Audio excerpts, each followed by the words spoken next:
All right. So Xi Jinping and Putin, they both absent from the BRICS summit.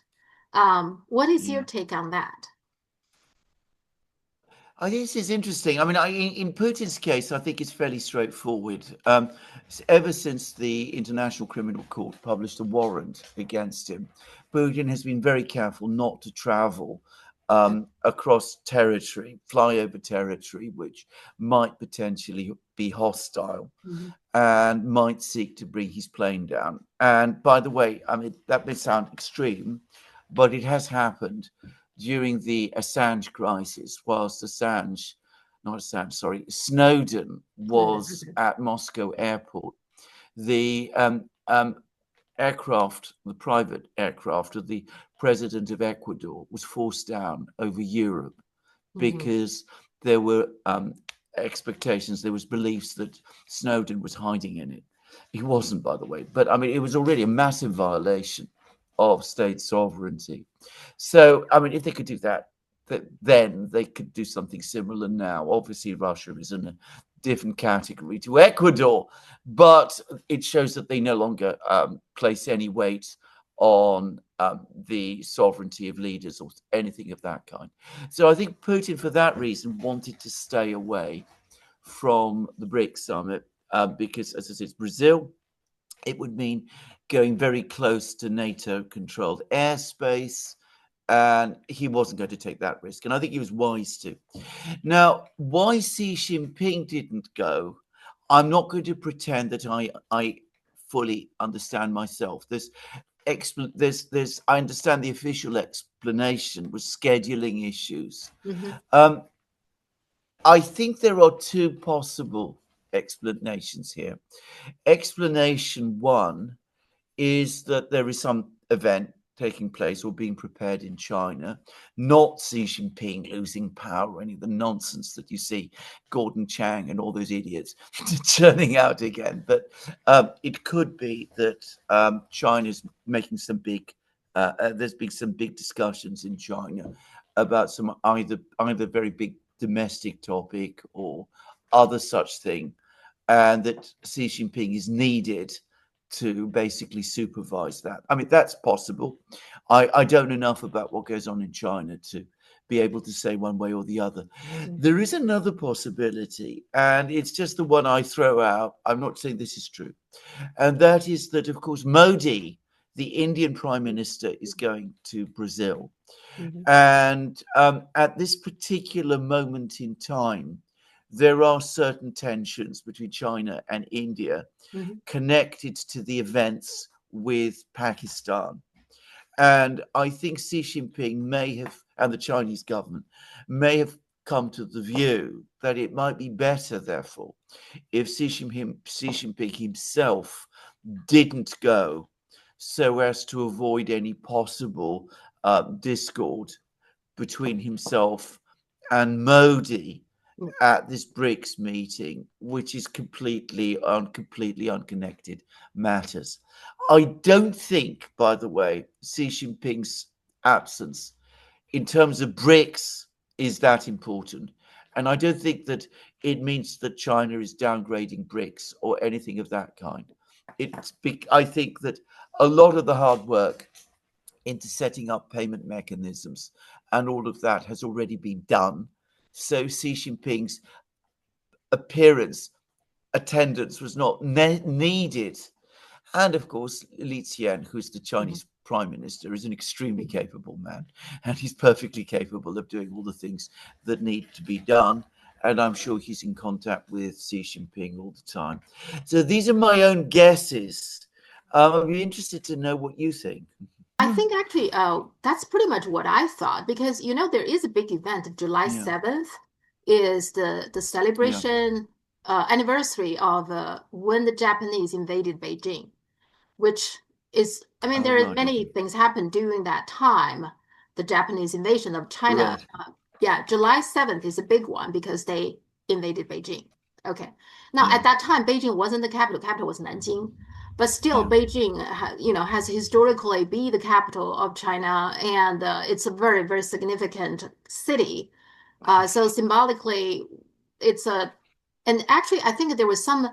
after that happened, July 7th happened when Japan invaded Beijing with very little resistance. There was some British guy was saying, well, what the China just did is inviting the whole world to invade it because there is no Yeah. resistance.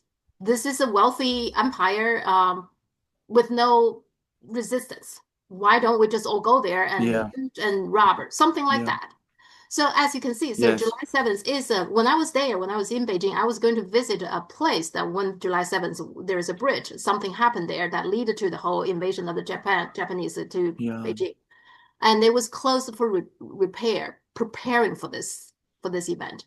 So it is a big Mm. deal in that sense. Yeah. But also, I think you're lots of the Chinese media also discuss that is that the right now India and China is not in very good terms, and actually probably the Yeah. two of them, Modi and Xi Jinping don't meet. Maybe is a way for China to basically sending a signal like Yeah. I don't really want to be your enemy. I don't want to escalate. To become real tension. Yeah. Let's just do the business, talking about business without Yeah. getting any Yes. more worse. I think it's pretty much what you just said. Yeah, Yes. I agree. Yeah. Well, that is very interesting. By the way, the bridge that you mentioned is very, very famous in Mhm. Western literature because it was described by Marco Polo. Oh, okay. So it's called in English the Marco Polo Bridge. Oh, So I I didn't know mean, that. the only reason it's called that is because Marco Polo described it exactly. Uh-huh. Yes. Yeah. So it was already there in his day, just to say. Hmm. Of Yeah. course, there's a huge debate in the West about whether Marco Polo ever actually Hmm. reached China, visited China at all. Yeah.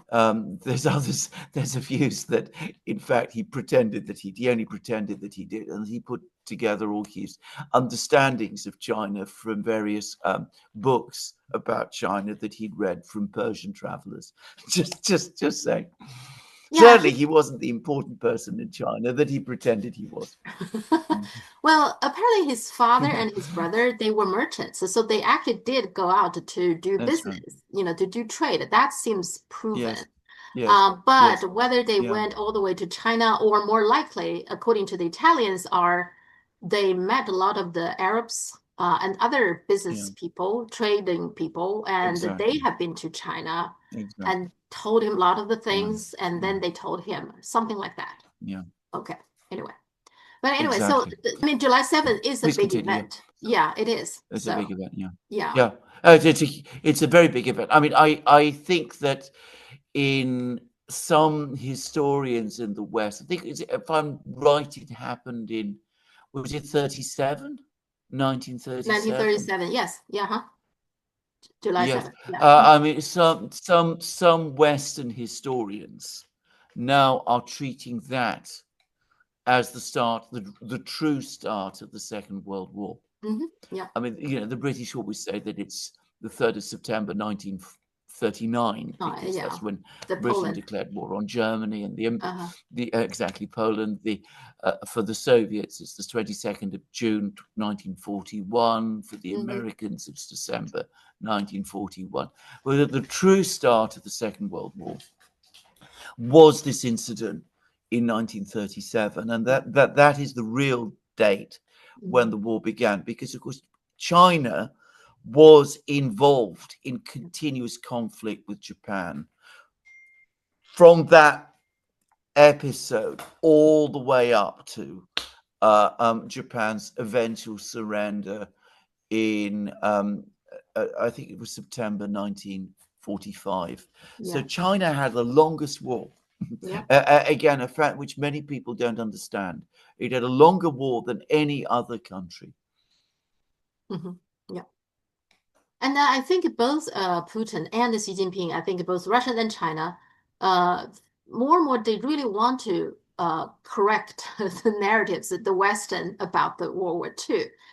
Because World War Yes, II was fought by, Soviet, China, and later United States joined, right? But the main force are Soviet and absolutely. China. But right now, the narrative is the United States is the one who saved the day, and they talk very little about what China did during World War II against the Japanese. Simply, they don't want the Japanese to look too bad, even though they're the one. The United States are the one who dropped the two atomic bombs.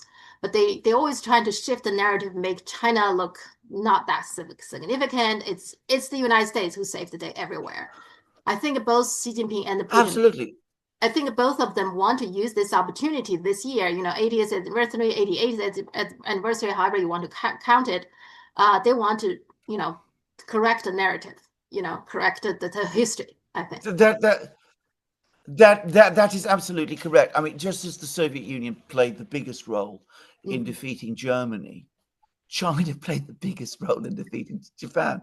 Yeah. I mean, all you have to do is look to see where the biggest part of the Japanese army was Yeah. throughout the Second World War. It was fighting China. It wasn't fighting the Americans or the British or the Dutch or any of these other people.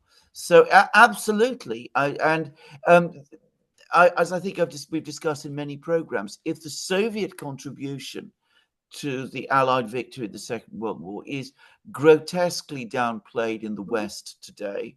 Yeah. Um, in the case of China, it's actually worse Yeah. Yeah. because even people who are well informed about the Second World War basically know nothing about it. Yeah. Hmm. They know, I mean, they know nothing at all about the struggle of the Chinese people Hmm. to defend their country, Yeah. but also to fight the militarism and the racial ideologies that, of course, Japan at that time embraced. Yeah. Yeah, I mean, lots of Americans thought the reason the U.S. dropped two atomic bombs is because Japan, bombed Pearl Harbor, and that was it. They don't know anything. The rest of Asia, Yeah, okay, China. I mean, the rest of yeah, Asia was all attacked and invaded by Japan, and they did all kinds of atrocities, yeah. horrible things, all kinds of things. They were not talked at all. Yeah, so I think if you're talking about the number of people in Britain who are aware that China fought hmm. in the Second World War, I would be surprised if it numbers more than a few thousand Yeah, out of a population of 70 million. I mean, it is as bad as that. yeah.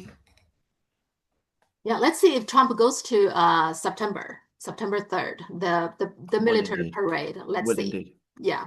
Okay. Let's let, Um, let us indeed see. yeah.